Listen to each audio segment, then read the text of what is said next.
purchase. The shopping portal will share that commission with you as cash back or another type of reward. Saving you money, Hillary Barsky, Fox News. Broadcasting from the Valley's commercial and fleet headquarters studio at PayneAutoGroup.com. You're listening to News Talk 710, KURV. From the Radio United Broadcast Center, this is the Sergio Show. Talking about the news headlines and topics that affect you. And now, the Sergio Show with Sergio Sanchez. Happy Wednesday, happy Wednesday. We are on the road, and as we've been announcing the past couple of days, the day is here. I've been looking forward to this day, along with Brian Godinez, who will be my guest for quite a bit this morning. He and a couple of other friends make the big show possible. 9 to 11, the Sergio Show from Embassy Suites in McAllen on the campus of the Convention Center. This is a big program, a lead up to the noontime conversation about infrastructure. We got a lot of architects and contractors and engineers, other folks in leadership.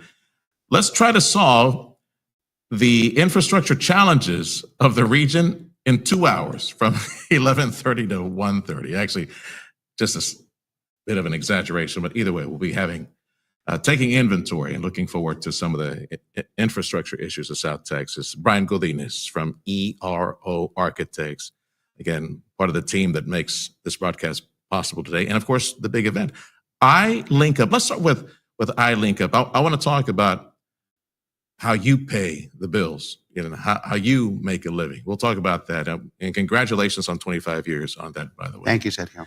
But the noontime luncheon on infrastructure that we're hoping you guys working for a living, you stop by and join us at the lunch. Do we have any tickets left? By the way, I guess I should have asked that off air before we started the show. We have a waiting list. Okay. So we don't know who's going to show up or not, but there is a waiting list. But we're going to make it work. Whoever shows up is going to have a seat at the event. You might be outside the ballroom eating your mashed potatoes and chicken, standing up. But either way, join us for the conversation on infrastructure. I'm hoping it's prime rib. It's always chicken, though. Or turkey. That? It's Thanksgiving. Well, that would be nice. Yeah. But considering the price of turkey these days, that's true. I don't know. I don't think you want the bill. I think the tariffs went down on turkeys. Yeah. The problem is the flu didn't. It's the bird flu that. Oh my gosh, I forgot about that bird flu. Brian Godinez joining us on the Sergio Show. We're on the road at Embassy Suites at the Convention Center campus in McAllen, part of the iLinkUp infrastructure luncheon today at noon. Hope you can join us. So let's define iLinkUp. Let's start there. We can do that. So first, let me clarify that actually the doors open at 11:15. Okay. And so the program will actually start at noon. So we want people to get here in time so they can enjoy the lunch and get a chance to network. There's going to be a lot of architects, engineers, contractors, developers, real estate folks, political folks. We're going to have a good mix of people here. We're expecting a good crowd today. So iLinkUp is what is the short abbreviation version for the Institute for Leadership and Capital Projects, an organization that started 15 years ago in the Austin, San Antonio area, now with chapters in Houston and Dallas. And we're the new chapter. We just got formed in the summer. And we decided that we wanted to bring their mission down here, which in essence is making institutions, making architects, engineers, contractors, subcontractors aware of the capital projects that are going on in our region and the importance of these capital projects, whether they're vertical or infrastructure. And so what we intend to do is to have events as big as today or even larger with maybe 1 or 2 day forums, or as small as mixers, but with the intent to have decision makers and professional services and contractors in a room together, sharing ideas, sharing best practices, talking about the challenges and opportunities that exist in our region centered around capital projects. And it's the competitors sitting down to break bread. Absolutely. Architects, contractors, engineers, they competed against each other. But it's important for them to come together, have some coffee, talk about issues and projects that are quickly headed this way. Of course, I know you were your architect firm, a big part of that, many of these projects down here. But yes, they might be your competitors, but we need to have that conversation about salient issues related to their industry. The first big powwow several months back was on education advances. Well, we had one on economic development where Workforce, we yeah. invited all of the economic development EDOs and regional organizations together in a room, had close to 150 people at this event here, and talking about the opportunities and challenges that exist in trying to create economic development in our region. In June, we did one on education, the importance of education in economic development. We called it Classroom to Commerce, and we had all the educators from higher ed to K through 12 in a series of conversations to talk about how we build a strong workforce and keep our talent here and not leave. Today, which by the way, Sergio, I've got to acknowledge you, it was your idea that we do want an infrastructure and how important infrastructure is as part of the 3 or 4 legs of an economic prosperity in our region.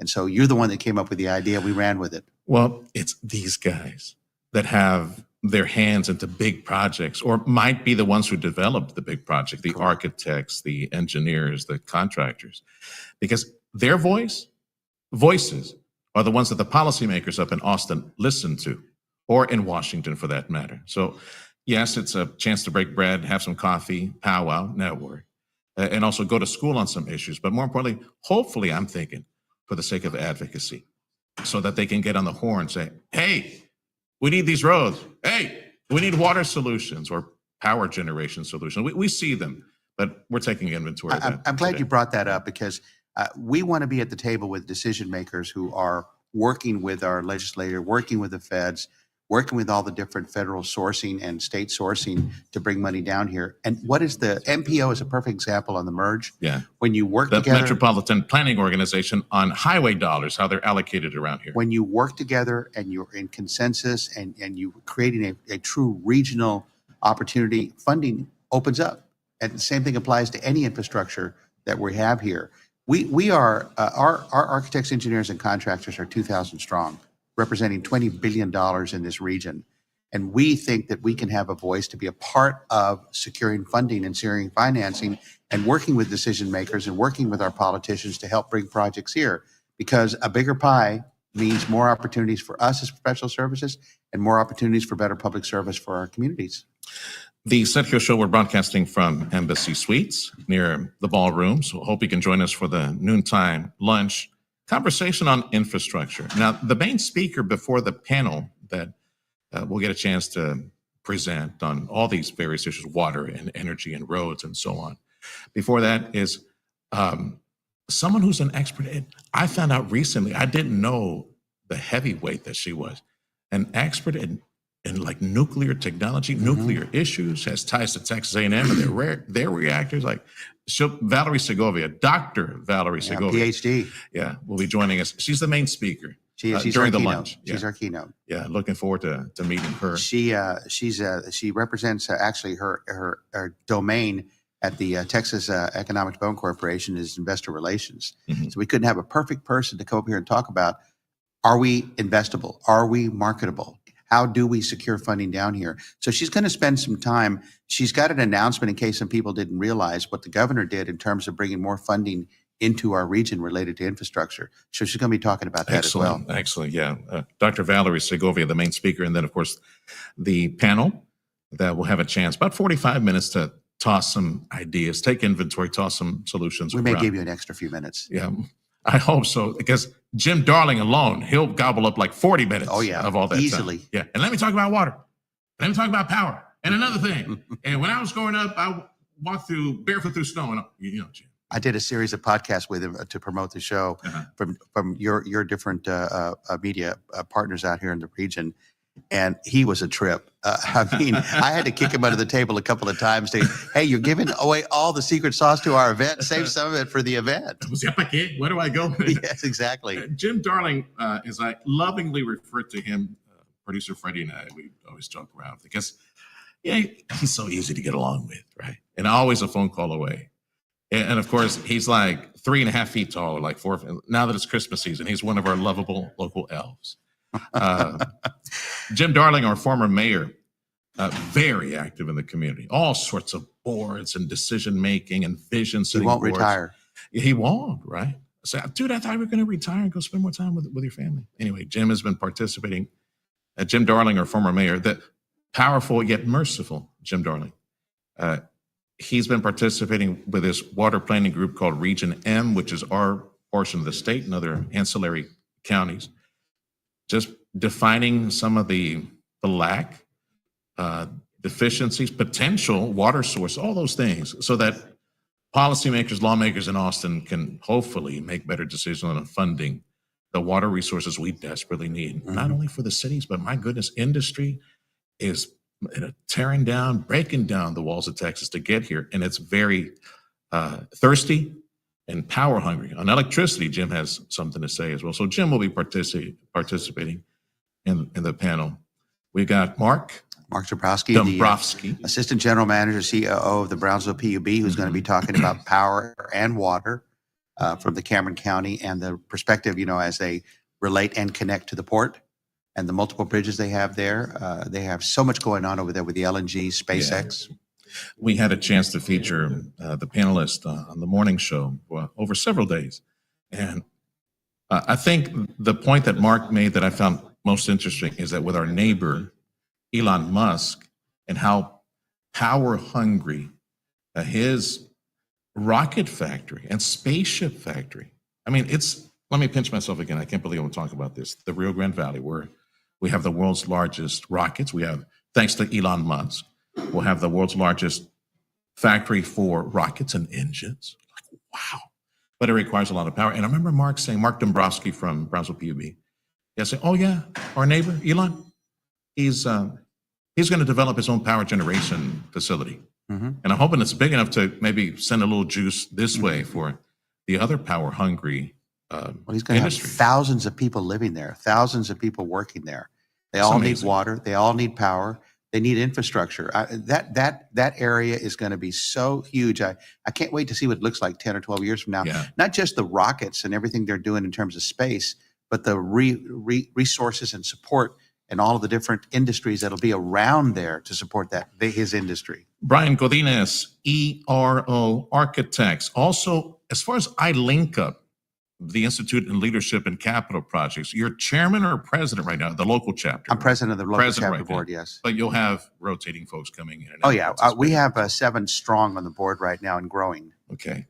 We're here. The Sergio Show is here as a lead up to the noontime luncheon on infrastructure. Come and meet Dr. Valerie Segovia. She's an expert in nuclear power, nuclear issues, and she's working on the Texas Economic Development Team to try to recruit industry for Texas. She'll be the main speaker. Of course, we got that panel. We'll share more on the panel coming up here in a second. Let me go back to the mothership, pay some bills. We'll also talk about ERO, because I know you've been very involved through 25 years now as the lead architect for big projects. I know you were architect. You helped design the beautiful new county courthouse in Hidalgo County, right? Okay, here it is, muchachos. There it is. Build it. He designed. Also, the gorgeous McAllen Fine Arts facility, like right next door. That was your rendering. That was the ideas that popped into your head. We'll talk about that. Sure. Coming up in a little bit. And congratulations on 25 years. Thank you. Over at ERO. Brian Godin is our guest. This is the Sergio Show on Newstalk 710 KURV. Come and join us. 11:15, the doors open up. I link up in their infrastructure luncheon. Hope you can join us. Come and network with fellow engineers, architects, and contractors and local leadership, brainstorming, taking inventory, and brainstorming solutions on the infrastructure issues for South Texas. The Sergio Show on Newstalk 710 KURV, made possible this hour by Chamberlain Roofing and Waterproofing. This Christmas, when you put money in a Salvation Army kettle, expect change. Expect homes and hearts to be warmed. Expect empty stomachs and hungry souls to be fed. Expect need and despair to be transformed by hope and joy.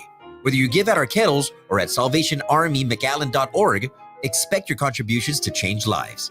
Click on the Adopt an Angel button to provide Christmas for a child this holiday season. Bless the lives of others. The Salvation Army, doing the most good.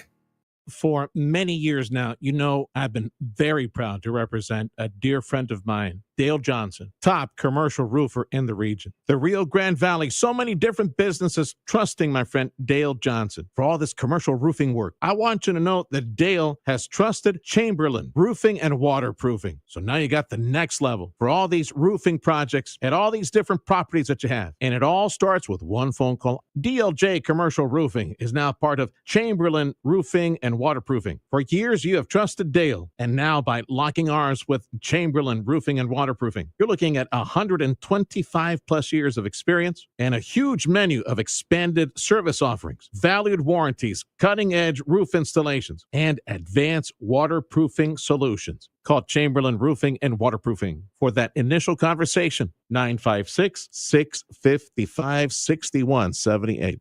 956-655-6178. Amigo Power Equipment wants to remind you what season it is. That's right, it's the season of Texas A&M football, Polaris, and Kubota. You need a new Polaris out at the ranch or in Deer Lease so you can make it in to listen and watch Texas A&M football. Create this picture of quality and high performance in your mind. Ready? Football, Amigo Power Equipment, and the rugged ATVs, Razors, and Ranger series of Polaris. Now that's quality of life. It's the season to shop Amigo Power Equipment for zero-turn mowers, Kubota tractors, and Polaris ATVs, UTVs. We could use all kinds of sports metaphors to describe Amigo's dedication to service and sales. But sometimes you just have to let the long-standing traditions speak for themselves. Texas A&M football and Amigo Power Equipment. Just remember, you can't spell Amigo without an A&M. Amigo Power Equipment, just west of Klausner on Monte Cristo in Edinburgh. The holidays are here, and so is your chance to make your business grow. Advertise on News Talk 710 KURV for better holiday sales. With our powerful radio signal, the most active social media and digital platforms, plus creative local promotions, we'll make sure your business is a success this season. Join the holiday marketing magic. Visit radiounited.com or call 956-992-8895 today. Our team is ready to help your business grow this holiday season. Call 956-992-8895. Thank you, Weslaco, and thank you, Rio Grande Valley, for listening today to News Talk 710 KURV, the Valley's official home for Fox News Radio. The time is 9:26, the Sergio Show, News Talk 710 KURV. We're doing the big show on the road as a lead into the Link Up Infrastructure Luncheon taking place today. Hope you can join us at 11:15. The doors open, and it's a networking opportunity for architects and engineers and contractors and ancillary businesses that feed into those as well. Local leadership will be here. Infrastructure is the topic. Water, power, roads, drainage. We'll get a chance to flesh that out. Also, a chance to meet Dr.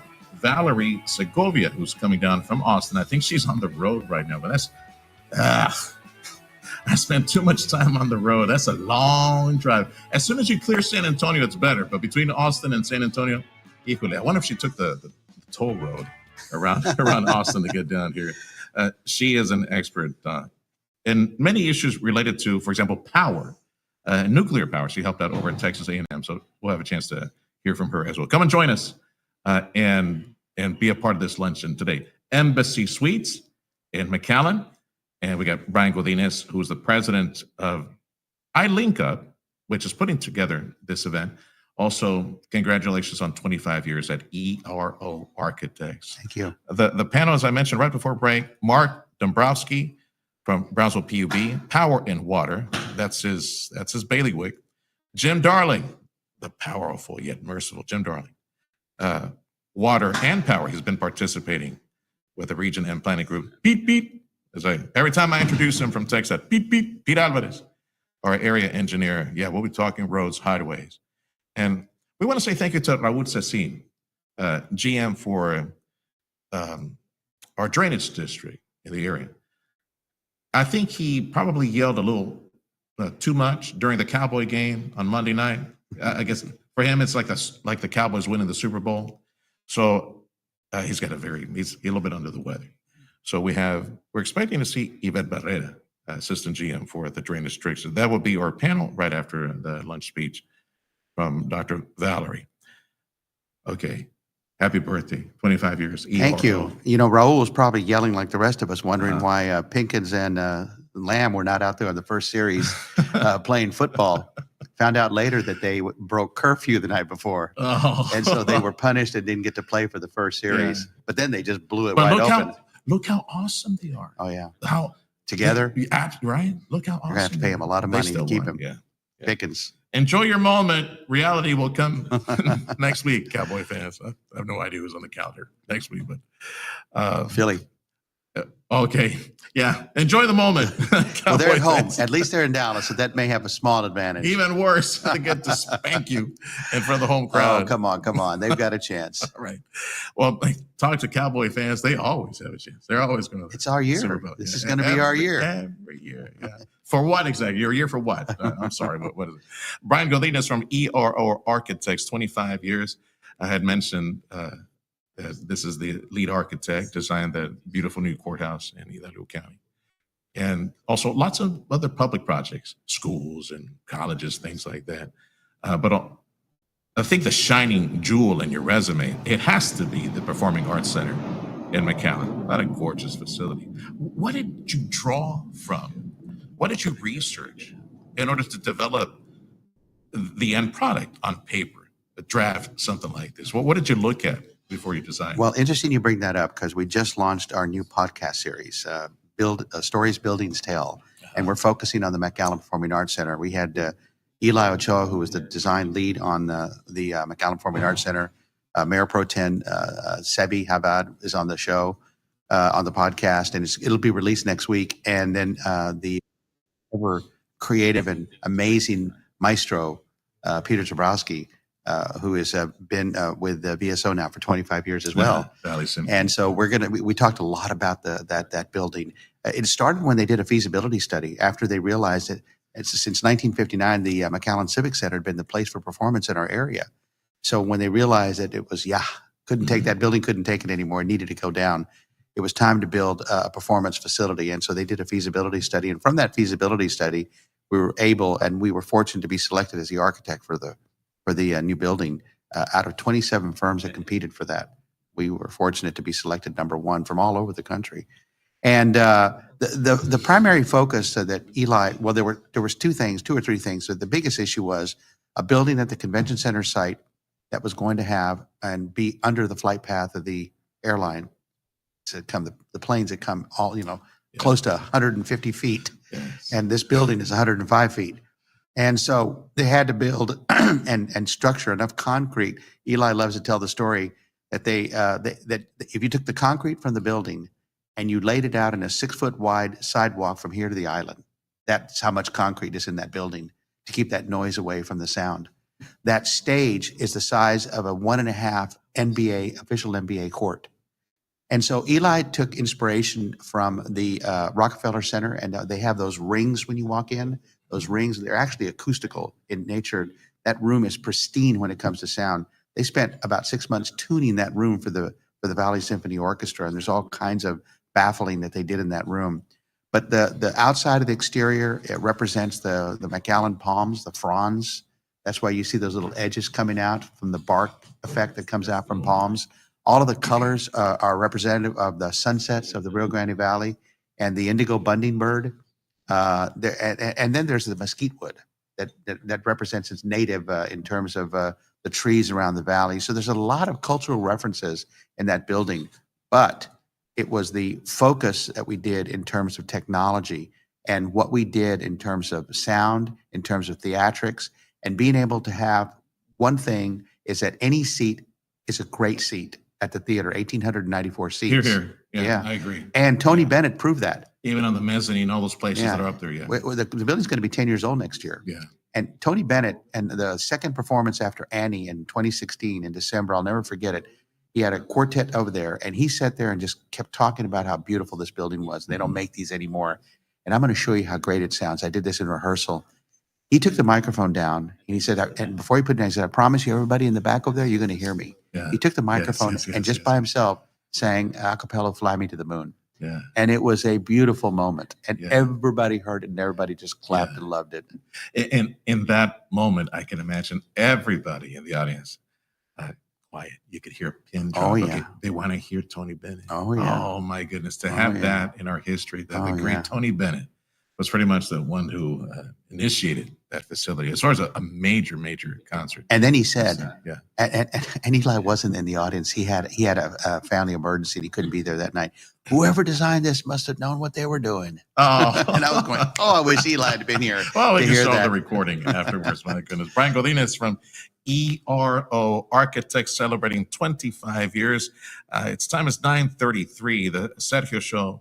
We're at the Embassy Suites facility here we're near the ballrooms at Embassy Suites McAllen at the convention center site, the campus of the convention center, just down the road from the gorgeous Performing Arts Center in McAllen that the ERO team helped develop. They were the architects for this facility and other big facilities in the area. We'll continue our conversation with Brian Godinez with ILINCA, the Institute for Leadership Capital Projects, today holding an infrastructure lunch that we hope you can be a part of. Come and join us, other engineers, architects, and contractors, leadership, infrastructure, the challenges of taking inventory of infrastructure needs and possible solutions for this region where industry is coming at light speed. We better be ready for it. That's coming up at noon today. Hope you can join us for that lunch. This is the Sergio Show on News Talk 710 KURV. This hour of the program is a service of Chamberlain Roofing and Waterproofing. ChamberlainLTD.com. We'll take a look at some headlines next.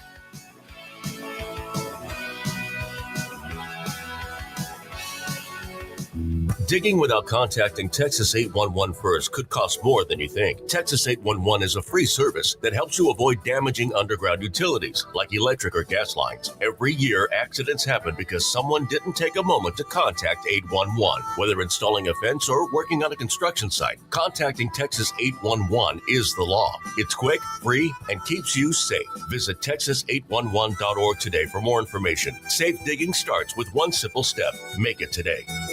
Digging, loading, transporting, or cleaning, Case G Series wheel loaders are built to run hard, not hot, day in and day out. With its impressive combination of features, including SCR engine technology, superior breakout force, unmatched fuel efficiency, best-in-class visibility, and state-of-the-art cab, the Case G Series is resetting the standard for overall productivity for the lowest total cost of operation. Visit ASCOEQ.com or stop by your local ASCO today.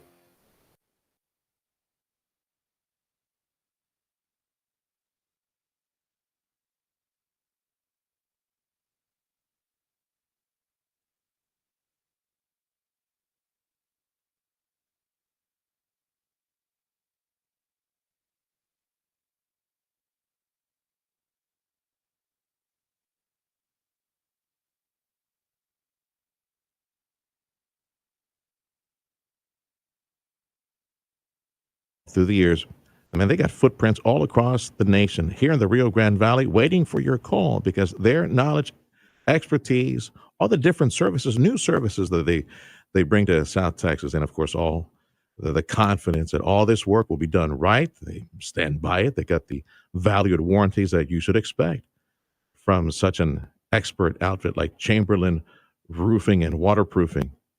Your relationship with them could start if you call or text the number I'm going to give you in just a few seconds. You tell them how many buildings you have in South Texas, some of these commercial sites that you have, and let them check it out. Let those expert eyes take a look at your commercial roof and see if there's any weak spots. And they know, based on the year, the type of roof that you have, the materials, workmanship, they know. They'll give you an expert report on where you are as far as the health of your commercial roofing system. For free. Gratis, for free. That's an amazing value, and you get the information you need to make some good decisions on how to properly manage your building. And of course, if you're about to build something, you definitely need the expertise of Chamberlain Roofing and Waterproofing. Here's the number to call, 956-655-6178. There's only one Trump conservative running for Texas Comptroller. Don Huffines is a successful businessman who will bring a private sector mindset to the office and safeguard our tax dollars. A strong ally of President Trump, Don Huffines will stand with him to secure our border and stop all taxpayer-funded benefits to illegal aliens. And Don Huffines will fight to eliminate every woke DEI program in every government agency in Texas. A champion for our conservative values, Don Huffines will stop transgender indoctrination in our schools and protect women's sports. That's why Don Huffines is endorsed by every major conservative organization in Texas, including Gun Owners of America and Texas Right to Life. Republican Don Huffines, the only Trump MAGA conservative running for Texas comptroller. Political ad paid for by Don Huffines' campaign. Hey, listen to this. All I needed was a new starter. Got a great deal on eBay. Did it myself.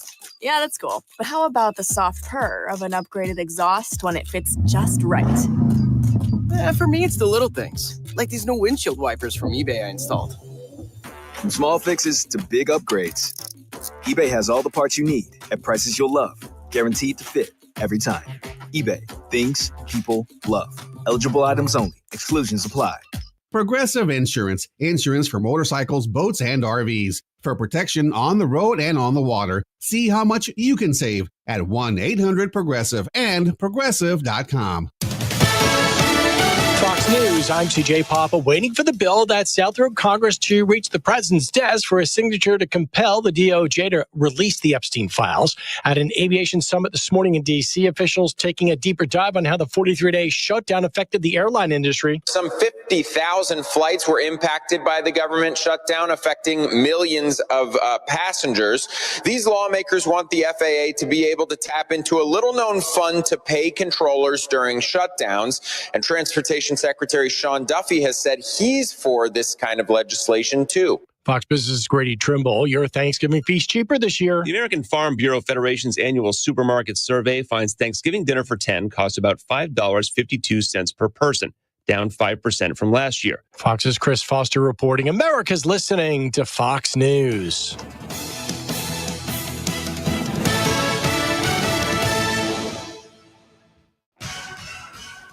Your 710 KURV AccuWeather forecast. Partly sunny, windy, and very warm today. Highs in the low 90s with southeast winds at 15 to 25 miles an hour. Still breezy tonight, cloudy and humid. A shower in spots. The low down to the mid 70s with southeast winds at 8 to 16 miles an hour. Rather cloudy, windy, and very warm for us Thursday. Highs in the upper 80s to low 90s. Sun and some clouds. An afternoon thunderstorm in spots Friday. A high in the low 90s. I'm AccuWeather meteorologist Jason Caterina on the Valley's official weather station, 710 KURV.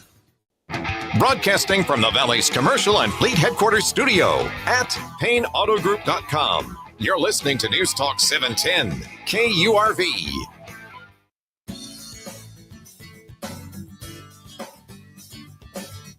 Time is 9:41, the Sergio Show. This is News Talk 710 KURV, News Talk Authority of South Texas. We invite you repeatedly to join us online. We have a free app. It's called Radio Para Mí, Radio Para Mí for the Espanol Challenge. Radio Para Mí, go find it. 710 KURV is part of that family of radio stations. We're the redheaded stepchild. We're the only one that does news and talk, and probably the only one that does Inglés among the many stations that we have at Radio United. Go find us. That way you can listen to us on your smartphone. The reason that you can also join us, by the way, on 710 KURV YouTube Live, 710 KURV X Live, Facebook Live. If I messed up, Freddie, just tell me which one to correct. We want to send more of our family to join us on social media, especially when we do the live program. So the Sergio broadcasting from Embassy Suites in McAllen near the Convention Center at noontime today. This Institute for Leadership in Capital Projects. I link up is the acronym for it. Engineers, architects, contractors, folks in leadership going to gather and eat some lunch and talk about infrastructure issues. Dr. Valerie Segovia, who's a leader in nuclear issues for Texas, has ties to Texas A&M. She'll be the main speaker. She's part of the Texas Economic Development Team, the recruitment team for industry. And I'm sure they've been very busy of late, taking phone calls of a lot of businesses coming to Texas. We hope some of those high-tech jobs come to South Texas. They can help us at the governor's office with that. She's the main speaker. Come and meet her, network with your competition and folks in the industry. And of course, we got that panel on infrastructure coming up right afterwards. Brian Godinez is in part making this conversation possible today as a lead into the main event. Brian Godinez, he's also the president of this new chapter for ILINCA. And we hope that you join us and come say hi to Brian and and sign up, by the way. That's the thing I wanted to mention. Become a member of ILINCA. Easy to do. Yeah. Yeah. Why should professionals sign up for it and companies showing up? I've had some friends and even supporters at the radio station say, you know what, I'd like to get more information on that. Folks that are like in roofing and other businesses. So why should they? Well, before they do the why, the easy part is that you go to i-lincp.org. I link up i-lincp.org, and there's an easy method of being able to join and become a member. Now, when you join, you can become a member here or San Antonio or Austin. You're welcome to join any of the chapters and participate in any of the chapters. The chapters north of us in San Antonio and Austin are older. They've been around for close to 15 years. Mm-hmm. They have some outstanding forums and mixers and events at their chapter level. But you become a member and you can participate in San Antonio as well as in the Rio Grande Valley. We're young, we're growing. We just started this summer. We have a lot of opportunities. What we want to do is we want to have our architects, engineers, contractors. There's 2,000 of us in this industry, this region, representing $20 billion. And we want an opportunity to be at the table with decision makers, politicians, political subdivision leaders, developers, real estate folks, commercial folks who are doing capital projects in our region. And we want to be able to participate on not only best practices and sharing ideas, but to be at the table to see how we can assist with funding and getting these projects funded. So it's an opportunity for networking and sharing and growing the pie even bigger in our region. That's our mission. Just looking at it from a 35,000 up, looking down on the campus. Do you think that the bigger markets, Austin, San Antonio, all these other markets that have an ILINCA chapter, where everybody and the contractors and construction and the engineers, they come together, you think they're more unified than we are as a result of having this chapter and having those regular cadence of those regular conversations and seminars, and they go to school on issues like this and maybe even advocate for their market before somebody else comes in from out of town to sop up the project? Well, I don't know if they are further along than what we're doing here. We have good trade organizations in our region. Mm-hmm. The local chapter, the American Institute of Architects, the American Builders Contractors, the American General Contractor Association. We have 3 engineering trade associations in this region. And so what I think is nice is that every time one of those organizations have an event, the other organizations get involved. And so there's always a mix of professionals and there's always a mix of contractors at these events.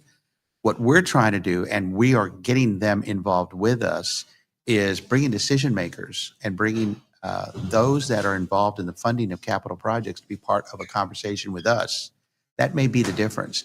We see a great deal of success what they're doing with the ILINCA chapters in Houston and the Austin, San Antonio areas. They have matured and have been doing that for quite some time. We're learning from them. We're taking their best practices and wanting to bring that here. But those conversations already exist on the trade level. All the different trade organizations are doing it. We just hope that we're part of the glue that brings everybody together to have those same conversations. Sometimes what you need to do to close the sale, you just need to be there at the right time, in front of the right people. Exactly. This is the fastest growing area in the state. Yes, sir. And that's something. Yeah. Yeah. I think the catalyst, I think the time, the cathartic moment that occurred in our region is when the universities combined, and then the UT system pumped millions of dollars into our region to grow healthcare, to grow education, to grow industry.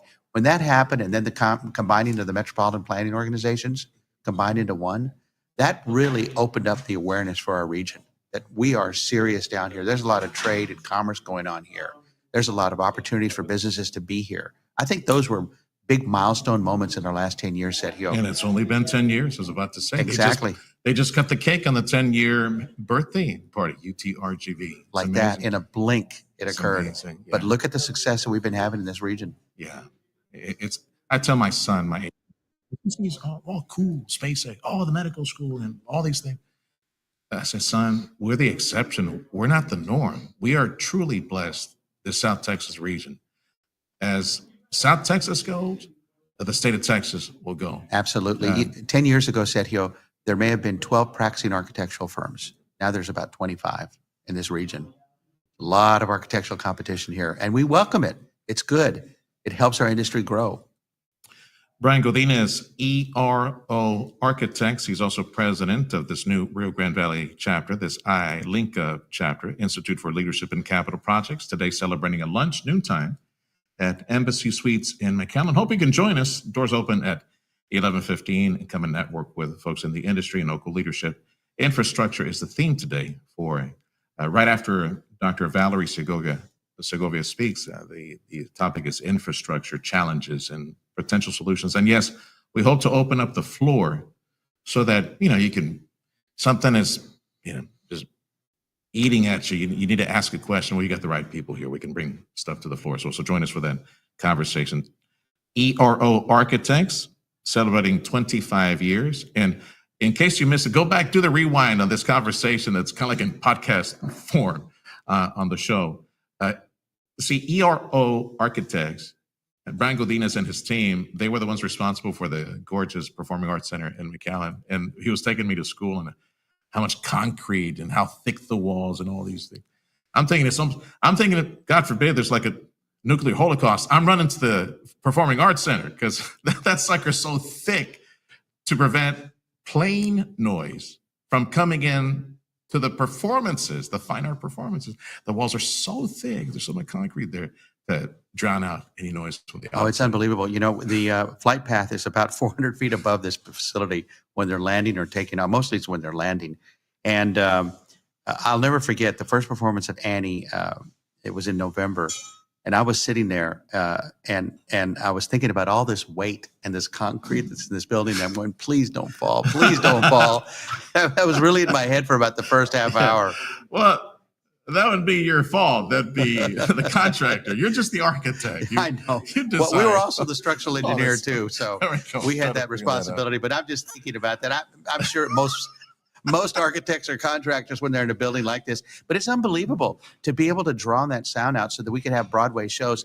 It was about 8 or 9 years ago, Disney sent a technical crew here to see if the McAllen Performing Arts Center would pass to be able to have shows like Hamilton and Lion King and Phantom of the Opera. Mostly what they were concerned about is that chandelier that's above the audience that drops in the middle of the Phantom of the Opera. Does the building have the ability backstage, front stage, and in the seating area to accommodate a show of that magnitude? We passed. Unfortunately, why we don't see those big shows is because we don't pass on the marketing side of it. The ability to have multiple show nights, multiple show days. These road shows require about 8 to 9 events when they go to a city or a venue. And we just didn't have the marketing ability to be able to sustain that level of income that they require on the expense that they have to do that. Is the venue large enough? Oh, yeah. Oh, absolutely. We're larger than the Majestic Theater in San Antonio. We can accommodate. So the good news is that we passed. Well, we're not there yet. We're getting there. Yeah, we'll put the word yet. Yeah. Okay, we're getting, absolutely. Brian Godinez, ERO Architects, 25 years. They're celebrating this year. So did you do like a special dinner or a birthday or a pachanga or something to celebrate the 25 years, or is that still on the calendar? Well, it ends officially in December, but we don't want to stop. 25 years ago, 350 projects later, over close to 11 million square feet of space that we've been involved in projects from cities to school districts to higher educations to county to state level and commercial work, industrial work. And there are 24 of us at the office, and we've been trying 16 architects out of that group. And we've been with offices in Houston, San Antonio, here in Brownsville, in the McAllen area. We thought we were going to throw a big party, just a big party next month in December. And then we took a step back and said, no, we want it to be more intimate. We want it to be just staff. So we're going to put together a really nice holiday event for staff and celebrate a bit more intimately together to talk about our successes. You had mentioned in some notes that you had like 70 some odd different public institutions. 75 public institutions that we served. Over the 25 years. Yes. How big is your staff? I'm sure it's grown through all these years. We're at 24. We've been as high as 30 and as low as 20. We're about 24, soon to be 25. if the negotiations for this amazing architect occurs. There we go. I feel Another like big Jerry project. Jones sometimes when I'm out there looking for good Oh, players. don't say that. Don't say that. Don't jinx No. your opportunities. But he's the closest we have here watching someone who negotiates for good players. Yeah, how did that work out for him? We'll see. So far, it's more long-term than short-term. It's not like I can give you the Texans as a backup either, man. I don't know, man. Yeah, well, please don't compare ERO to the Dallas Cowboys. We'd rather be compared to maybe someone a little different. I for don't know, now. like maybe America's team, like the Patriots, and when they were riding high. We don't mind being the Rio Grande Valley or South Texas team at ERO, but I'm sorry I made that connection with the Cowboys. I should probably take that back. Yes, Jerry's going, hey, don't you be? You got to be paid for that. No, but we are excited about the accomplishments that we've had, and I got to mention one more thing. We talk about these big projects we do, but honestly, it's the smaller project that we're more excited about. Those smaller projects that we do, the Edinburgh Arts, Cultural, and Event Center that just opened recently has made a tremendous impact in the community, and being able to have a forum for arts to be able to be displayed. And those facilities throughout the valley, whether it's a fire station, a new city hall, or it's a new elementary school, or even a middle school or performance center in a small community, those have as big of impact, if not more, than the McAllen Performing Arts Center. Those become the universes of communities, of the neighborhoods, of people. And the fact that we're allowed to have cultural references and design them into those facilities and then leave that lasting impact, that means as much to us as the McAllen Performing Arts Center. Did you ever stick like a time capsule in some of these buildings? I put it into the foundation or to one of the corner bricks or something like that. Yep. Were you ever asked to do that? Well, we do. Just Every building has a topping event where we actually lay the last steel structure in a building or the last structure up on the roof area, and then everybody comes in and signs the beams. And some people attach something to those beams. Yeah. They put a little something there to leave.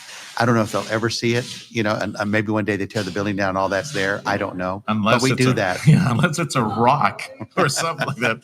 Plastic and other materials there. They will disintegrate. But what we're most proud of is when that plaque goes up there and all the leadership that's involved and all those that were involved in the architectural engineering construction side get to have that plaque on that building. That's a big moment for us. How did you get into this craft, this architect craft? Was your dad an architect? No, my dad was an attorney. I have a very interesting story, and I'll keep it brief. It ends with Eli Ochoa, who was the founder of our company and retired almost 2 years ago. I'll never forget, I was in I was in fourth grade at a Catholic school in Farr, and I loved to draw rockets and buildings. And so sometimes in class, I would just stray away from the lecture or whatever was going on with the nuns up there. And I'd start drawing these buildings, and I decided that I could make a better school and better church. So I drew out a church at school with kids playing and the nuns out there and all that. I got caught. They took that piece of paper and they put it and they attached it to the back and made me wear it all day at recess. And the kids were making fun of me all day. I said, that's it. I'll never be an architect. Never want to be involved in architecture. I just gave it up and went in a different direction. Fast forward to 2006, I meet Eli Ochoa over lunch. And he says, I need somebody to help me with marketing. And I hear you're good. Would you be a consultant? And that's how it started. 20 years ago, I started as a consultant, moved my way into officing at Eli's office at ERO, which represents Eli Rene Ochoa, by the way. And then eventually he offered me a partnership about 15 years ago. And then I became partners with him. And that's where we ended up. That's how I ended up with this. I'm today old. Eli Rene Ochoa. That's right. ERO. Yeah, I owe him my life. I love that man. Smartest individual I've ever met. I've never been around anybody as intelligent as that man. Just we miss him so much at the company, and we were so fortunate that we can continue his legacy and all that we learned from him. My dad sent me when we lived in Reynosa. He sent me to a Catholic school, Academia Reynosa, something like that. I remember the ARRA, and I love mis monjitas. Oh, you say anything bad? Them's were fighting words. You say anything bad about my monjitas? Oh. And I remember them drawing a picture of me and all these rays of light coming out of me. You lie, you say something bad, the Lord will take away a ray of light. And you disobey, the Lord will take another ray of light. just like core memories. Sergio, I cringe when I see a nun, whether it's in a TV, a movie, or in person. I still cringe. They were so disciplinary. Yeah, they were more like the one on the Blues Brothers, where the ruler just worse than that, I think. But to this day, I still cringe. Right now, I'm cringing a little bit just thinking about sorry it. to dislodge that. Sister Reginald, I know you're in heaven, but Sister Reginald, I have memories of you that were nightmares from Sister. We called her La Reginal. We'll continue our conversation next year. Frank Godinez, ERO Architects, the Sergio Show, broadcasting from Embassy Suites in McAllen. Come and join us for the luncheon on infrastructure at noon. There's only one Trump conservative running for Texas comptroller. Don Huffines is a successful businessman who will bring a private sector mindset to the office and safeguard our tax dollars. A strong ally of President Trump, Don Huffines will stand with him to secure our border and stop all taxpayer-funded benefits to illegal aliens. And Don Huffines will fight to eliminate every woke DEI program in every government agency in Texas. A champion for our conservative values, Don Huffines will stop transgender indoctrination.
Initially had opposed it, calling it Democrat hoax. And then he urged Republicans to support it, saying they have nothing to hide. America's listening to Fox News. Oh, how's that flu, babe? Did you take Dayquil Intense Flu yet? Nah, I got this. Ugh, okay, I don't got this. You stay on the couch, and I...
has taken 2 other teams to the Cup, South Korea and his native Netherlands. Curacao is part of the Kingdom of the Netherlands, and a lot of its players are from there.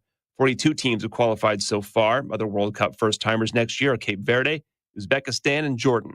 Chris Foster, Fox News. On Wall Street, the Dow is down 50 points on top of the losses the last 2 days, but the Nasdaq's gaining 180.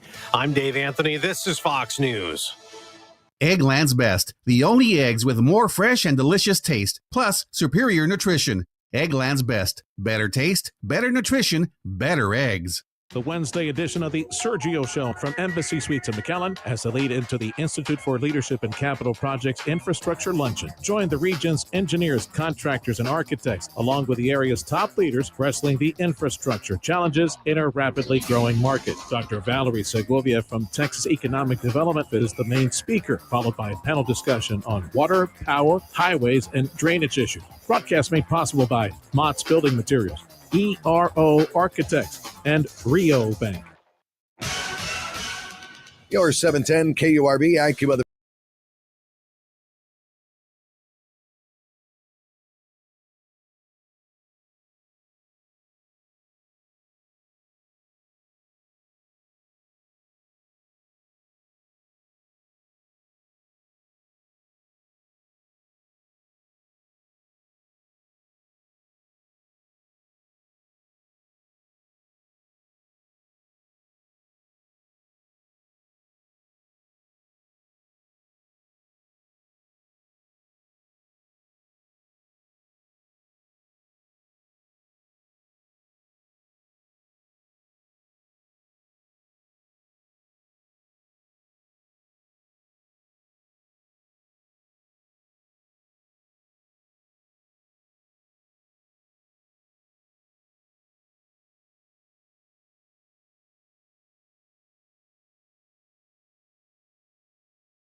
Of the Sergio Show on News Talk 710 KURV. Happy Wednesday. Well, the day is here. We've been looking forward to this day from the Institute in Leadership for Capital Projects, the Rio Grande Valley chapter. Big thank you to Brian Godinez and the folks who participate in what they call, the acronym is iLink Up. It's Institute Leadership Capital Projects, and they got this chapter today presenting a conversation on infrastructure. So we have some folks that have been, for the longest time watching infrastructure issues, roads and drainage, water and power. Those two, water and power, are key ingredients if we're going to continue to be successful in recruiting industry to South Texas. The Sergio Show this hour made possible by South Texas Buick GMC. A big thank you to Lone Star National Bank. They provide the show every day, hour 2 of the program. Again, we're on the road today, and we hope that you can join us for this infrastructure conversation taking place. The main speaker from the Texas Economic Development Office is Dr. Valerie Segovia, and she has some experience when it comes to nuclear power issues, has ties to Texas A&M, and we look forward to hearing her contribution on the efforts in Austin, state capital, to try to recruit industry to South Texas. And of course, we'll see how we can make it fit into the puzzle here in South Texas with the infrastructure solutions. The broadcast today on the road, I had Brian Godinez from ERO Architects last hour. He's one of our co-sponsors for the fact that we're here today doing this broadcast. Jeremy Smith from Mott's Building Materials. I did say it right? Jeremy is with us right now. Come up to the microphone, brother. I appreciate your support.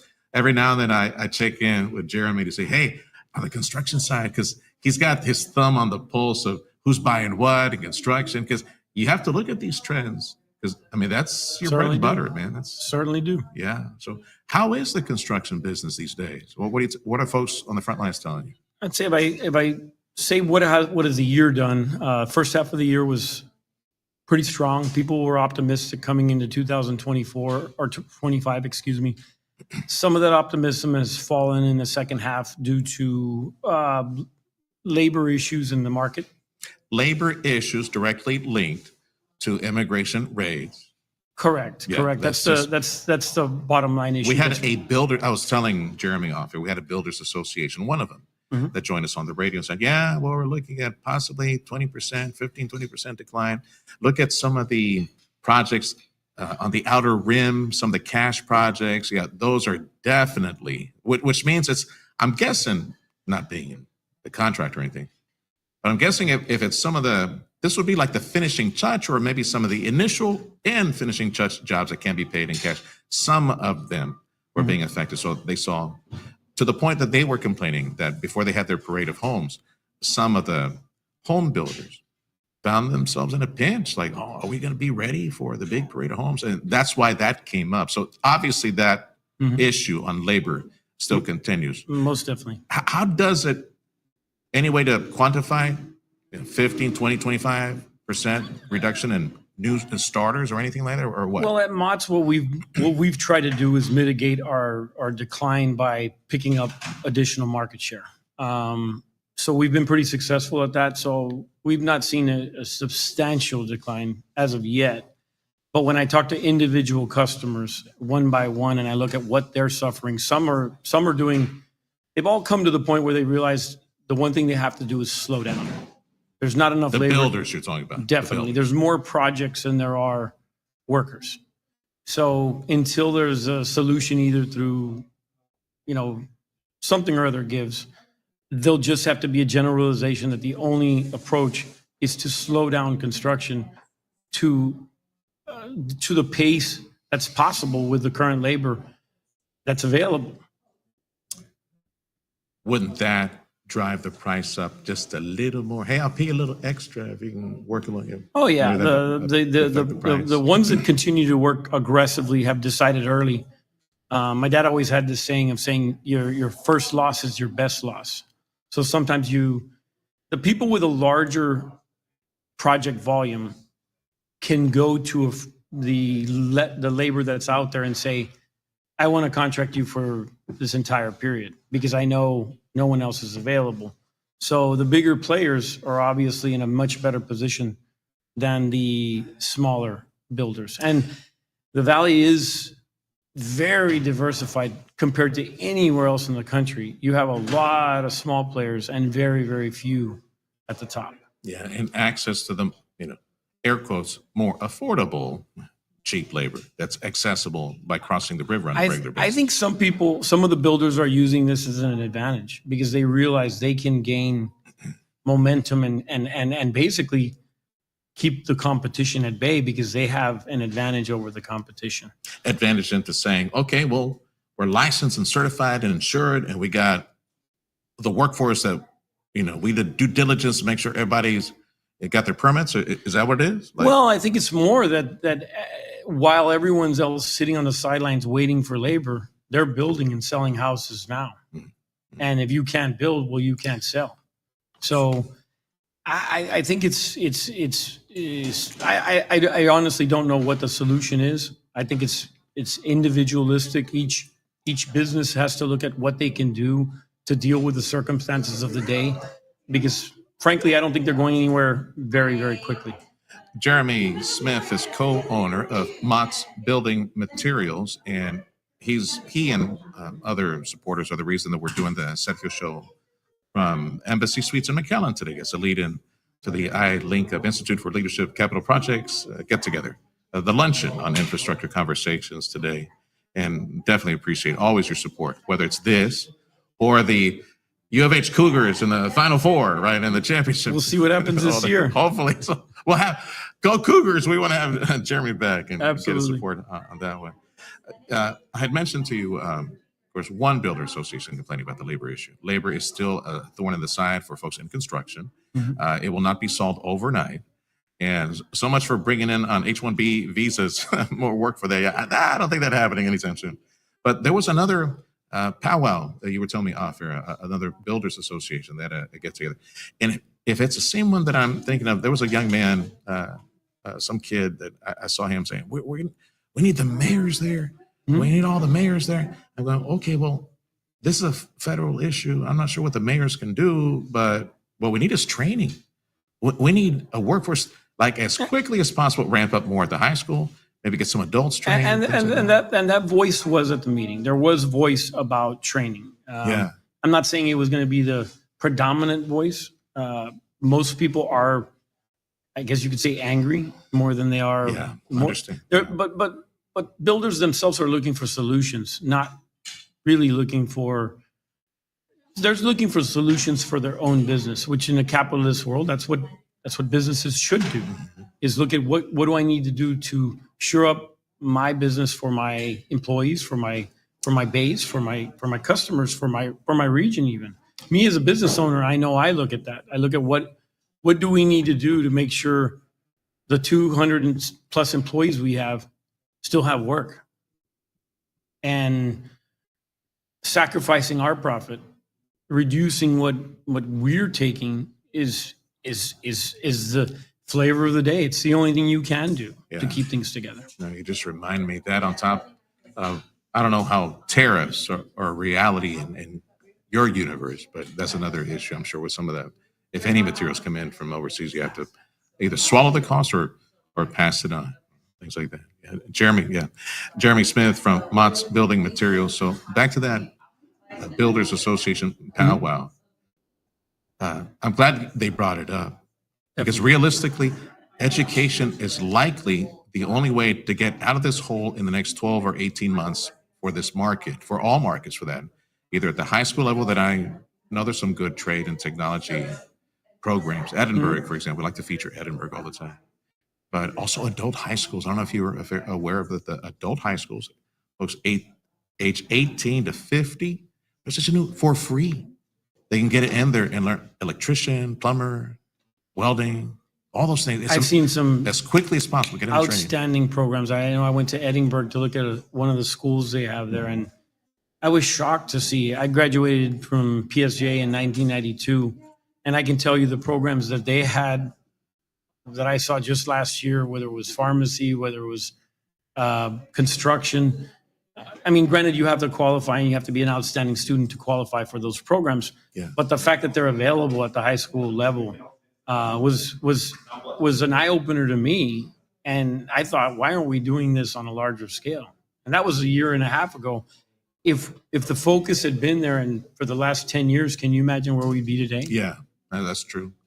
And hopefully, if we could look at it upside down, where will we be 10 years from now? Hopefully, yeah. And to a point that maybe we can, over the next 5-10 year stretch, meet the demand of industry, because it's coming at it at a breakneck pace, with all these companies either moving in from California or they reshoring from, Asia, coming to the US, a lot of manufacturing, a lot of different expanding of square footage and building for this, expanding of that.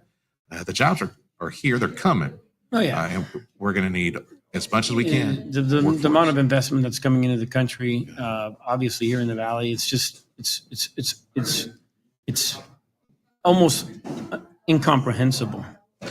And I think the workforce needs for that, we've got to get with the program or we're going to be behind the 8 ball. Anybody lob maybe a suggestion on what state lawmakers could be doing to fund adult programs, to fund more career technology, high schools, things like that? As an individual running a business in South Texas, it's really hard to understand how government has become so inefficient. So honestly, our education system, I think, should have been thinking this way a long time ago, and I don't understand pretty much how we made it this far without that, but we did somehow. I had a friend who checked in. Shout out to the gang at the Rio Grande Valley Builders Association, and sidebar mentioned the association will continue putting the word in to donate money for scholarships, career and technology education programs, for example, in Edinburgh and places like that. Yeah, most definitely, and they've been very proactive in that. Obviously, as a supplier, it's hard for me to point out specific individual organizations that and side with anyone in particular, but I think the consensus is that there needs to be more education, and I feel when I look around at what people are doing elsewhere in the country, protesting out on the corners. You know, we have a very civil population here. That still do. there are law abiding, and they do want solutions. Is this not table not wood? confrontation? Was this plastic? Yeah, not Knock on wood, something, right? not confrontation. And I think if my personal opinion is that you're right. I think long term you have to have a structural change. You can't be relying on undocumented labor as your primary workforce. We're going from chueco to derecho. But It's bent out of shape and trying to straighten things up as far as the workforce. But I think in the short run, what will likely happen, I feel that this year has been about fiscal constraint, and next year will be about growth. Hope so. And when that engine gets put, I think we'll have a slight shift in policy, hopefully on federal policy, that allows there to be a transitionary period where you're trying to make this transition from the labor that's carried you for so long to the labor of the future. And I think there's just no other way to continue the economic engine without it. And as a continuation of a recent conversation when somebody's looking at the air quotes stimulus. Mm-hmm. So you have two train tracks. One is, let government be the solution, let government be the air quotes stimulus. Well, you got about $1 trillion or so, and then a couple of trillions in national debt acquired in order to stimulate. That we know the hole that we dug on that one, and that really doesn't stimulate anything versus the commitment. Last I checked, it was like $17-18 trillion in golden goose, real money, private sector investment, whether it's coming in from the UK, EU, Japan, all these countries that are committing to a new trade agreements, but also saying, Mr. President, Donald Trump, we're going to. So I think it might be well north of $17 trillion that's already flowing into the nation and taking some of that construction talent pool, electricians, plumbers, folks who know how to erect a structure, all those trades. Somewhere out there, square footage is being expanded to present production lines or other projects. That's real stimulus. That also puts a strain on the talent pool to go work those projects elsewhere. So for sure, I hear you. I follow you when you say this year adjustment, next year likely a boom of economic reports on left and right, all the hammers flying because of the trillions of dollars in investment. Let me finish up our conversation with you, brother. I wanted to ask you how business is going. Of course, you went from the big store off the freeway and far. How long ago was that? 2 years ago? 3 years ago? It happened on January 1st of 2022. So it's been already it's approaching 3 years. Wow. Gorgeous new store. Thank you. Beautiful store. So tell folks about that, the other stores that you have for Mott's Building Materials, and the relationship you have with some of the builders and contractors. Yeah, we have four locations now, valley-wide. One is in Palmview, which we opened in 2015. We already had San Benito and our far store, which was the one that burned down back since the 70s. Yeah. And we opened Harlingen in November or October of 2024, last year. And I mean, honestly, with the circumstances of how the market's been this year, I feel we have been extremely blessed to be in the position we're in. I personally was hoping for a greater year, but when I look back and look at what my projections were, I'm real close to the high side, not quite over the top, but far from where I expected to be on the bare minimum. So God's been very good to our family, very good to our business, and what's happened to us over the last several years is not possible without His grace. Amen. And you know, all I can say is we're blessed. Yeah. Blessed to be in the RGV. It's a great place to be. Very true. Yeah. As I said earlier, we're the exception. We're not the norm. With our neighbor SpaceX and the 8,000 plus jobs on the way, rocket facility, and of course, real world energy, liquefied natural gas. The port, I always keep pointing to the port, always to the coast, always to Brownsville. And we're just getting started.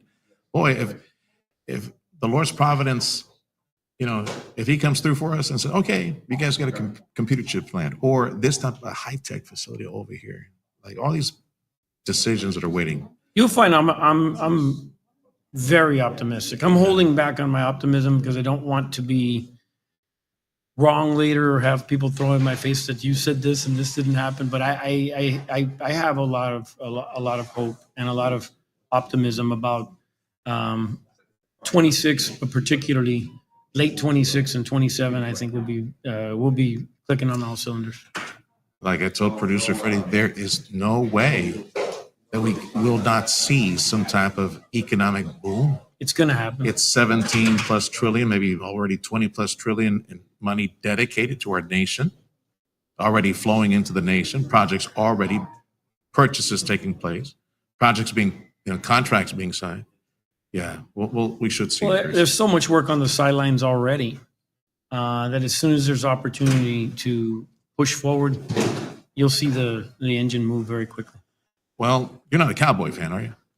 No, I'm a Texans fan. Oy. They're 5-5, so it's yeah. right in the middle. No, it's just I got you. I'm kind of there with you too. I grew up in Houston as a teen, so my team left town when the Oilers left town. Well, Football I'm died a on huge that Astros fan. It was a strange year, Yeah. first year in 10 that they haven't been in the playoffs. So Yes, that was not didn't feel good. You know, Didn't feel right. I didn't tell this to my producer Freddie, that I forgot to tell him. With all these scandals on games that have been thrown and basketballs that have been missed, and pitches that all these guys inside, like the Cleveland Indians, Guardian guys, the pitchers, right? That throwing games or throwing balls or something like that. I'm going, these guys, they were hot. The Astros were ready. They were doing good. And then like the last month, they just laid down and died. It was like, we're not going to do anything. Like you could poke a stick at them. They weren't And they've doing had anything. that at the end of seasons before, but they always managed to pull it out. I thought for sure they would. Yeah. They ended it with the same record as Well, let's see what they do in the offseason. Yes, Your you can't win them station, your station for Astros baseball, 710 KURV. You'll have him back next year. Thanks for stopping by, Jeremy. And go Cougars as well. Thank you for having me. Yeah, thank you for stopping by. Jeremy Smith from Mott's Building Materials. Time is 10:26. The Sergio Show on News Talk 710 KURV. Thank you to our daily supporters. Hour 2 of the Sergio Show is made possible by South Texas Buick GMC. Big thank you as well to Lone Star National Bank. We're broadcasting the program today from the Embassy Suites McAllen Infrastructure Luncheon. We hope that you come and join us here in the ballrooms.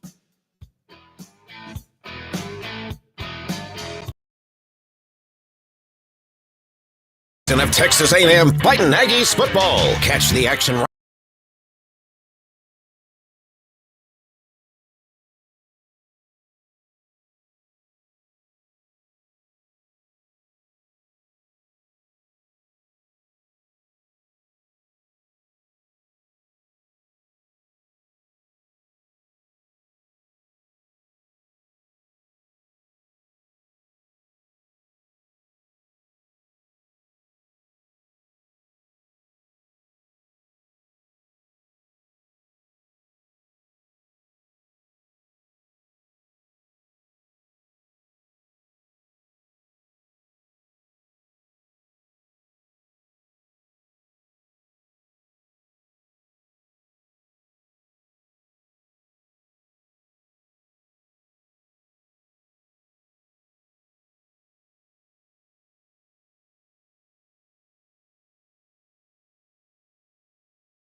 Register your team and sponsorship at aafrgv.com. Thank you, McAllen, and thank you, Rio Grande Valley, for listening today to News Talk 710 KURV, the Valley's official home for Fox News Radio.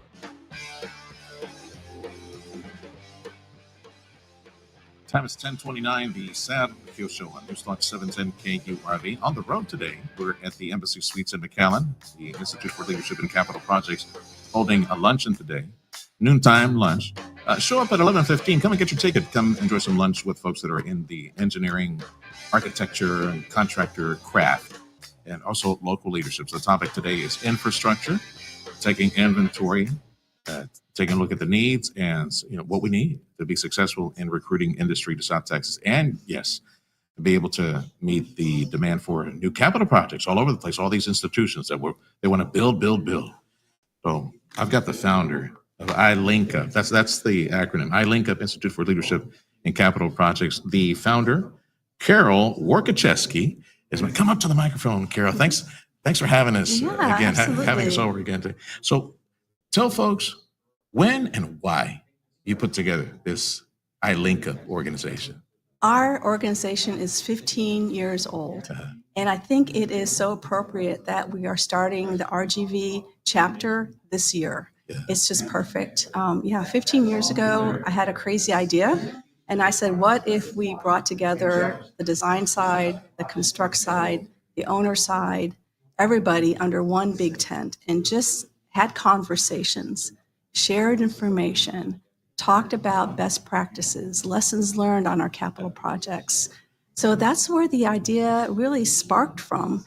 And from there, we started to have some forums, and it was just me and the current executive director, Carla Bingaman, who's also my daughter. So I kind of roped her in. She's filled the position just beautifully. And so we started with having some forums, and from that, I just had the audience and people that were coming say, Carol, this is fantastic. You need to start a 501c3. You need to start an organization. Okay, so this was not on my radar at all. Okay. I'm an architect. I was in architecture. I also have a consulting company called Synergy Builders Consulting, bringing together project team members to make sure we have a good foundation starting out. And that was kind of the premise for iLinkUp, for the Institute for Leadership and Capital Projects, was to make sure everybody had clear expectations of each other. And how do we do that? We have a conversation. And when you build those expectations and you build the trust amongst, and for the partnering workshops, it's amongst the project team. However, now what are we doing? We're bringing this out. We're a pebble that is putting out ripples into the design and construction industry. And those ripples are to help pull people together and to touch people in a way maybe that they haven't been touched in a certain way before. And what we found is that people are like, Carol, iLinkUp is filling a niche right now. We need this. We need people to collaborate. We need people to trust each other. We have so much work to do. We have to get better. We have to get more efficient and effective. Yeah. And that's when you build trust amongst people, whether it's at a, individual in your organization, or think about a project team, or now what are we doing? We're looking at the state of Texas, okay? Capital projects at the state of Texas. Busy now more than ever before. Yeah. That's what I draw from what you said. For folks that are in those crafts of developing, brainstorming, the development and drafting of buildings, of course, the contractors are responsible for putting everything, engineers, all these folks come together at a time that in Texas, we're busier more than ever before. And as you said, now that you're in the Valley, what a great time to show up to South Texas to bring all these folks and these crafts together. We're busy now more than ever before. And actually, I would say and argue, and some economists in Texas will probably agree with this, we're setting the pace for the state of Texas because of energy at the port, because of Elon Musk, other high-tech projects coming, medicine, research, the university, Texas Rio Grande Valley, all those wonderful things. The development of a workforce that is hungry, whether they're adults being retrained, or at the high school level, attaining the skill set necessary to get six-figure jobs shortly after graduating high school. Founder of the Institute for Leadership and Capital Projects, Carol Warkacheski is my guest. She's been doing this for about 15 years. If you go to their website, i-lincp.org, right? Correct. Yeah. i-lincp.org. You'll see a menu of what San Antonio's doing. Yeah. We have Dallas, different workshops all Yeah. across the state Well, on we different have, items. Yeah, we have chapters in, of course, the Rio Grande Valley now this year.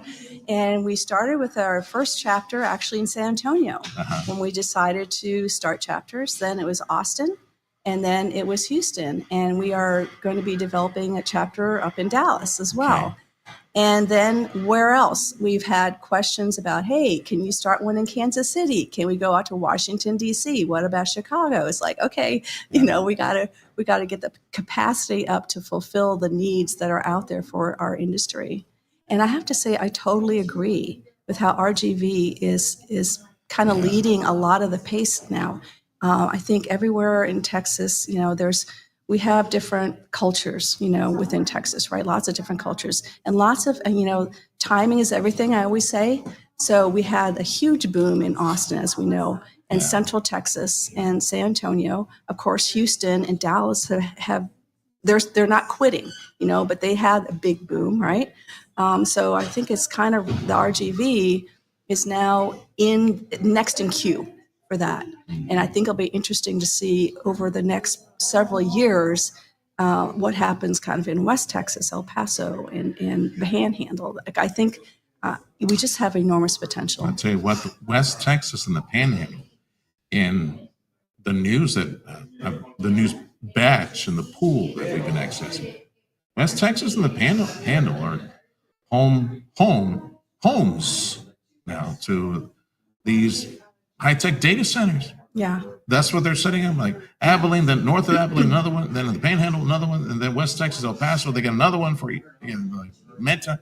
They're popping up in rural areas and creating crazy job opportunities and construction opportunities as well. Then you mentioned Houston, like NVIDIA, the supercomputer manufacturer. Oh my goodness. It's been up, this year, 37%? Amazing. Yeah. It's a good problem to have. There's issues related to workforce and definitely issues on the infrastructure side that you will hear plenty of, and let's see how we can get there. Even if we have to call for an emergency session to find a way to set up more power generation, like now, energy and water and roads and drainage issues are big, and those issues will get a hearing today. Definitely. And think about data centers and all kinds of construction. Water, we know water. There's too much or there's not enough, intermittently. So that would be Houston. Too much, Hurricane Harvey, not enough, the present drought. Right. But we still need it to cool off those supercomputers. Absolutely. Carol, thank you for having us over. We wish you continued success. Looking forward to the next conversation after this one. Meantime, we're just a few minutes away and hope you can join us for lunch. Infrastructure conversation for the Valley for Texas. It is the Institute for Leadership in Capital Projects. Come and join us at the Embassy Suites in McAllen. This is the Sergio Show on News Talk 710 KURV. Thank you to Lone Star National Bank. Thank you to South Texas Buick GMC for this hour of the program. Changing the game in orthopedic and sports medicine. That's what we do at DHR Health Orthopedic Institute.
every woke DEI program in every government agency in Texas. A champion for our conservative values, Don Huffines will stop transgender indoctrination in our schools and protect women's sports.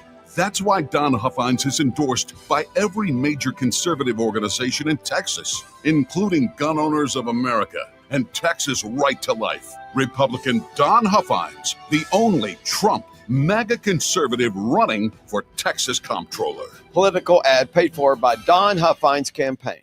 This is the time of the year most of us are checking off our holiday gift list. Identity thieves have lists too, and your personal information might be on that list. Protect your identity with LifeLock. LifeLock monitors hundreds of millions of data points every single second and alerts you to the threats you could miss yourself. If your identity is stolen, your own U.S.-based restoration specialist is going to work to fix it, guaranteed, or your money back. Make this season about joy, not identity theft, with LifeLock. Save up to 40% off your first year at LifeLock.com with the promo code BECK. Terms apply. Progressive Insurance. Insurance for motorcycles, boats, and RVs. For protection on the road and on the water. See how much you can save at 1-800-PROGRESSIVE and Progressive.com. Fox News, I'm Therese Crowley. New fallout from the Jeffrey Epstein files after the House and Senate both voted for the Justice Department to release its full files on the sex offender financier. The House Oversight Committee subpoenas J.P. Morgan Chase and Deutsche Bank to follow the Epstein money to associates. House hearings today on whether to ban stock trading by sitting members of Congress. House Administration Chair Brian Stile. I believe we have an opportunity here to make meaningful reforms and restore the public's trust.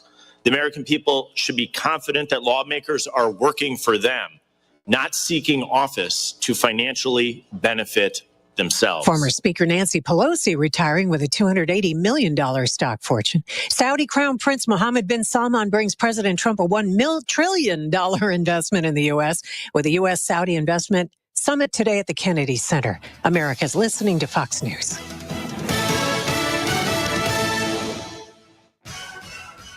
Your 710 KURV AccuWeather forecast. Partly sunny, windy, and very warm today. The high in the low 90s. Still breezy this evening. Cloudy and humid with a shower in spots. Lows in the mid 70s. Rather cloudy, windy, and very warm again on Thursday. Highs upper 80s to low 90s. Sun, some clouds. A thunderstorm in parts of the area Friday. Highs in the low 90s. Partly sunny with a thunderstorm Saturday as well. Highs in the mid 80s to low 90s. I'm AccuWeather meteorologist Jason Caterina on the Valley's official weather station, 710 KURV. Broadcasting from the Valley's commercial and fleet headquarters studio at PayneAutoGroup.com. You're listening to News Talk 710 KURV.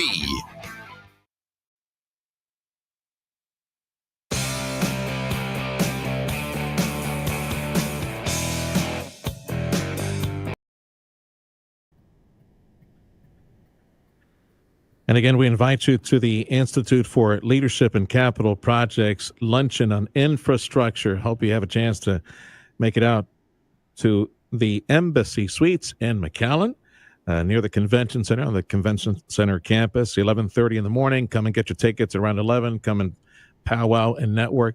This event, the iLink Up organization that I mentioned to you, is mostly for contractors, engineers, architects, folks in those trades. Yes, they network, but they also stay informed on issues that are salient to the economy and, of course, obviously to their projects as well, whether it's a private investment or, you got some capital projects from government. I want to say a special thank you to my friends and family over at Rio Bank, because they make this 2-hour program, the Sergio Show, from Embassy Suites, making this program a possibility to have some of these conversations as a lead up to this luncheon today. I'll have the honor to help to direct and lead this infrastructure conversation with some of our top leaders. And I want to welcome to the program Albert Guajardo, is the Chief Lending Officer, Senior Executive Vice President with Rio Bank. Albert, welcome to the program. Let's start with what I was talking with you off air a little bit about interest rates. Interest rates that were cut twice recently. What reaction did you see in the market, local market, as a result of those cuts? A lot of people running to go borrow and build, or what happened after those two cuts? Yeah, first of all, thank you, Sergio. Appreciate the time to spend a little bit of time here to visit with you and with your audience here to talk about a little bit about business. In regards to interest rates, you are right. There have been a few interest rate cuts so far this year. The FOMC, the Federal Open Market Committee, is scheduled to meet again in December, December 9th and 10th. December 10th is when they usually announce what the plan is for interest rates for the month of December. Early on, the indicators were that we may be looking at another rate cut. However, now it seems to be 50-50 split if rates will be cut again or if they're going to stay maintained as they are today for the month of December going forward. Now, in regards to what we saw here at Rio Bank and in our local economy, I'll back it up a little bit to early 2024. Early 2024, things were a little bit slow. There was a lot of uncertainty with the upcoming election, with interest rates being high. You know, they hit a recent high of 8.5. Wall Street Journal Prime hit an 8.5 interest rate high in July of 2023. Rates did start cutting in September of 2024. When that started happening, we did see an influx of loan demand come through the bank. So I think a lot of our customers, a lot of our folks were on the sidelines kind of waiting to see what was going to happen with the upcoming election and what was going to happen with the interest rates. As interest rates started dropping, folks said, okay, I've waited enough. Business must go on. So we did see a nice influx of business coming into the bank. And we did significantly see an uptick on loan demand latter part of 2024. And that kind of continued. That momentum continued now in 2025. And as a matter of fact, this morning I had a meeting with our credit department and our loan officer say, hey, guys, what are we seeing? How's loan demand? And loan demand has upticked again. We have a very, very healthy pipeline of loan demand as I visit with you here today. Where is it landing? Is it capital projects, rooftops, neighborhoods, retail? This capital being borrowed, where's it going to? Is there one sector that is dominating? Yeah, a lot of it is commercial real estate. You have a lot of investors that were on the sidelines that said, you know what, I don't want to wait any further. As rates come down, the rates of return on individual commercial projects increase. So folks are out there looking to continue their momentum on the commercial real estate sector. We have seen a slowdown on the residential construction business as we've all seen that kind of slow down a little bit. But we have seen the uptick on the commercial real estate side of it. Interesting. I wonder if the commercial side of it is some of these folks sitting on capital knowing that, I don't know, maybe because of reshore or nearshore and trade agreements that are being settled and more industry coming to Texas, either high tech or other type of industry. I wonder if they're reading those tea leaves and saying, you know what, I better get my square footage up and running for warehousing or whatever, or commercial space because of the needs that we're growing. Excellent. Yeah, excellent point, Sergio. What we have seen is on the commercial real estate sector, specifically on the medical side, medical office space, we have seen that uptick. I think a lot of it has to do with some of the medical services coming into the Edinburgh area, the McAllen area. So we have seen quite a bit of that here on the local side, here in the Rio Grande Valley. We've seen a lot of square footage on the medical side that have definitely had an uptick. And we've recently opened a loan production office in Laredo. So what we've seen in Laredo has been kind of what you would expect out of Laredo. A lot of transportation, a lot of warehousing space that we've seen in that market as well. 10-4. Albert Guajardo is Chief Lending Officer for Rio Bank. And a special hug to all the gang at Rio Bank for making this 2-hour special program of the Sergio Show from the Embassy Suites McAllen, site of today's iLink Up conversation on infrastructure. We got a lot of folks that are in construction, contractors, engineers, architects, and other leadership participating in this infrastructure conversation today. Come and join. We have one of the top chiefs from Texas Economic Development. She's been involved in nuclear energy programs through Texas A&M. Dr. Valerie Segovia will be the main speaker, and then I'll get a chance to speak with some good folks in the area related that have knowledge of water and infrastructure, electricity infrastructure issues, road drainage. That's coming up after our main speaker. Again, 11:30. Show up early if you can. Go get you a seat, pay for your meal ticket and participate in that work. It's the Institute for Leadership and Capital Projects, i-lincp.org, i-lincp.org if you want to look for your ticket online, or just come into Embassy Suites, 11 o'clock in the morning for the 11:30 get-together. And again, big thank you to Rio Bank, Fort Sasser. Big thank you to Albert Guajardo, who joins us right now. He's in charge of lending over at the bank. So we're doing a quick review of some of the lending trends of late. Tariffs, have they at all affected some of your investors, some of your borrowers, to the point where, I don't know, maybe they're jumping in or holding off as a result of the tariff activity just south of the border?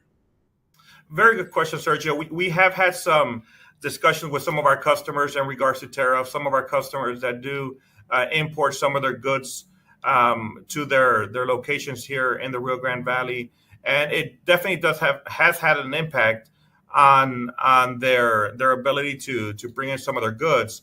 One thing that our customers mentioned, that as they're bringing in some of these goods and they're being affected by tariffs, they can eat some of those additional fees that are coming in. But at the end of the day, they kind of pass that on to the end user.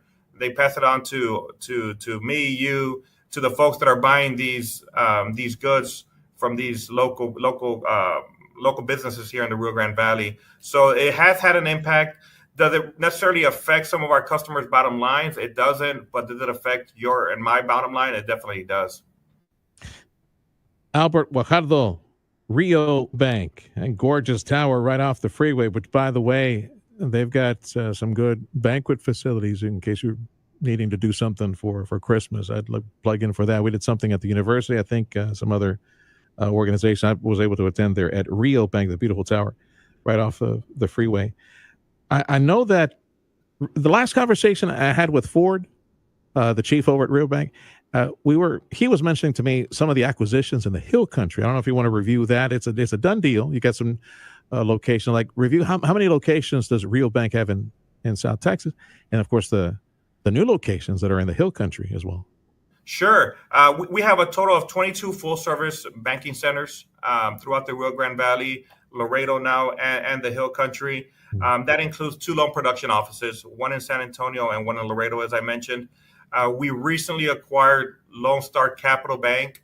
They were headquartered out of San Antonio off of 1604 in the Stone Oak area.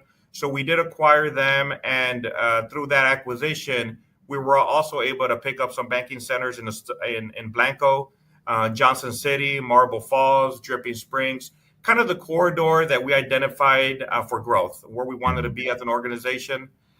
So we did pick that up, and we're very excited with that acquisition, which happened middle part of this year.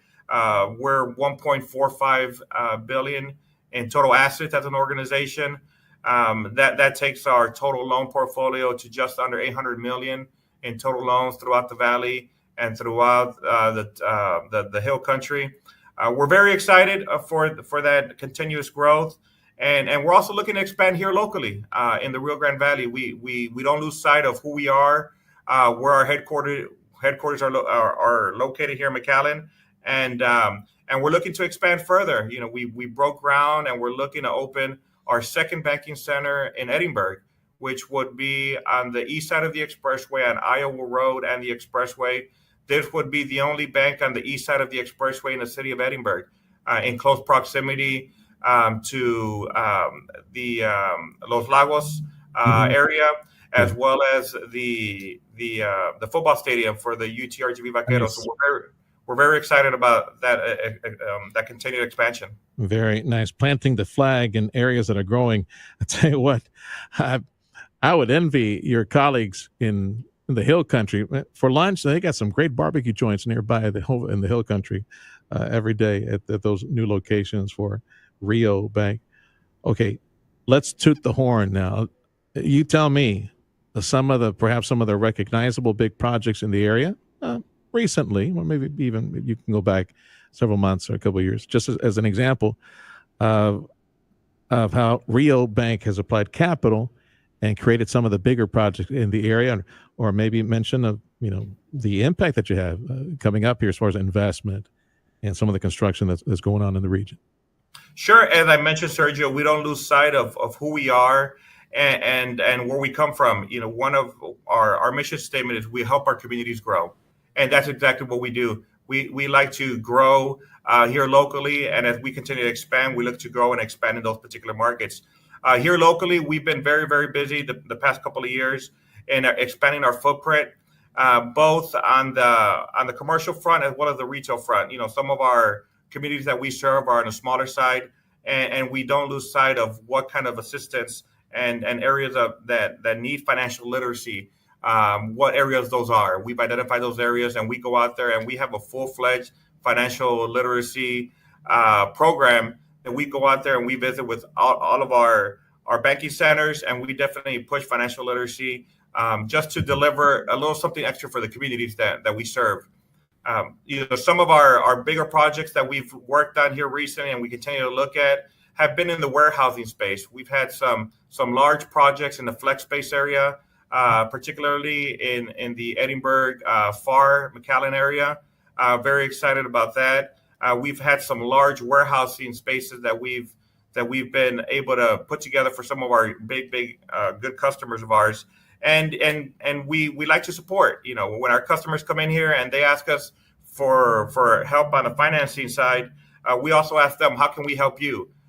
Can we go into your office space? Can we visit with your customers? Can we further provide financial literacy for your employees? So we understand, like I mentioned, who we are, and we just like to give back. 10-4. The website, rio.bank. That is the suffix bank. Rio.bank. Anything else you want to mention before I let you go, Albert?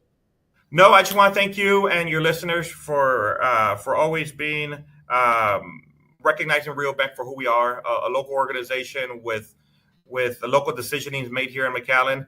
And I just want to thank you for everything you do, Sergio, your show. And of course, whatever it is you may need, we're always here to help. Thank you, Albert. To you, Fort Sasser, all the gang over at Rio Bank. Again, this 2-hour Sergio Show here is a lead in to the big infrastructure conversation today at Embassy Suites at noon at lunch. Come over, buy your ticket, participate in this big luncheon. A big thank you to Rio Bank for making the show possible, co-sponsor of the program. Thank you, brother.